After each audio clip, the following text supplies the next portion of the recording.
बातमी नाशिकमधून। गोदावरी प्रदूषणाच्या विळख्यात अडकली आहे। गटारीचं पाणी थेट नदीमध्ये सोडलं जातंय।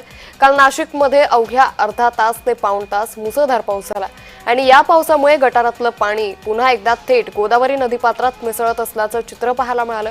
पावसाळ्यापूर्वी महापालिका प्रशासनानं केलेलं काम आणि केलेले दावे पुन्हा एकदा काल झालेल्या पावसामुळे फोल ठरलेत। शहरात अनेक ठिकाणी रस्त्यावर पाणी साचल्याचं चित्र आहे। काही महिन्यांपूर्वी स्मार्ट सिटी अंतर्गत गोदावरी नदी परिसरात गटारातलं पाणी थेट गोदावरीत जाऊ नये यासाठी करोडो रुपये खर्च करण्यात आला होता। मात्र आता ही योजना पुन्हा एकदा फोल ठरल्याचं चित्र सध्या पाहायला मिळतंय। त्यामुळे गोदाप्रेमींनी नाराजी व्यक्त केली आहे।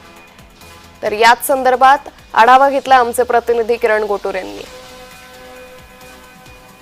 अवघ्या अर्धा तासाच्या पावसाने पावसाळ्याआधी महापालिका प्रशासनाकडनं जे कामं करण्यात आलेले होते, अशा पद्धतीचे दावे एकूणच करण्यात आलेले होते, ते सगळे दावे फोल ठरल्याचं आपल्याला बघायला मिळतं। कारण गटारीतलं पाणी जे आहे ते थेट गोदावरी नदीमध्ये जात असल्याची काल एकूणच संपूर्ण नाशिकमध्ये परिस्थिती बघायला मिळाली। या परिस्थितीमध्ये मोठ्या प्रमाणामध्ये आपल्याकडे पर्यटक येत असतात, गोदा आरतीच्या निमित्ताने लोक येत असतात, भाविक येत असतात आणि या घाण पाण्यामध्ये आणि सांडपाण्यामध्ये लोकांना धार्मिक विधी संपन्न करावं लागतं। याच्यासारखं दुर्दैव कुठलेही असू शकत नाही।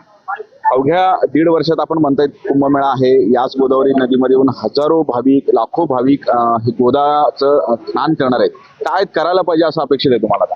एक साधा आणि सरळ विषय आहे का 24,000 कोटींचा जो विकास आराखडा होता तो आता 14,000 कोटींपर्यंत गेलेला आहे। 14,000 कोटींपैकी मॅक्सिमम निधी हा गोदावरी नदीच्या पुनर्जीवनासाठी, गोदावरी नदी कशी पुनर्प्रवाही होईल, गोदावरी नदी प्रदूषण मुक्त कशी होईल, उर्वरित जे सिमेंट कॉन्क्रीट झालेले ते कसं कॉन्क्रीटीकरण मुक्त गोदावरी नदी होईल त्याच्यावरच खर्च व्हायला पाहिजे। कारण की जो काही निधी मिळतोय तो प्रशासन शासनाने लक्षात ठेवलं पाहिजे का गोदावरी नदीच्या हेड खाली मिळतोय काय गोदावरी नदी आहे त्यामुळे सिंहस्थ कुंभमेळा भरतो, गोदावरी नदी आहे त्यामुळे श्रीराम नाशिकला आले।